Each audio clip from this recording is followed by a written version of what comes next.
રાજકોટમાં પનીર ઉત્પાદન અને વિતરણ કરતી 3 પેઢીને સીલ મારી દેવામાં આવ્યું। Fortune milk and food products Shyam dairy seal કરવામાં આવી। 3 પેઢીને 5-5 હજારનો દંડ ફટકારાયો। 500 કિલો ફૂગવાળી મલાઈનો નાશ કરવામાં આવ્યો છે। પનીરના સેમ્પલ લઈને તપાસ માટે મોકલવામાં આવ્યા છે। રાજકોટમાં મનપાના આરોગ્ય વિભાગે આ કામગીરી કરી છે અને 3 પેઢીને સીલ મારી દેવામાં આવ્યું છે।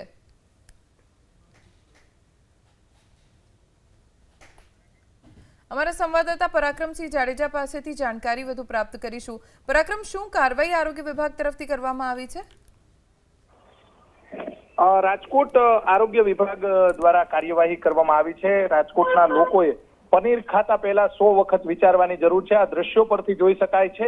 શહેરની અંદર અમુક લોકો છે તેમના દ્વારા આડેધડ જે ફૂડનું વેચાણ કરવામાં આવે છે, ભેળસેળ કરવામાં આવે છે અને આરોગ્ય વિભાગની તપાસ ચાલુ છે। Fortune milk and product Shyam dairy તથા શ્યામ ડેરી પ્રોડક્ટ સહિતની પેઢીઓને સીલ કરવામાં આવી છે। 15,000 રૂપિયાનો ત્રણેય પેઢીનો 5-5 હજાર રૂપિયાને દંડ ફટકારવામાં આવ્યો છે અને 500 કિલો જેટલો ફૂગવાળો મલાઈનો અને પનીરનો જે જથ્થો છે તેને સીઝ કરવામાં આવ્યો છે।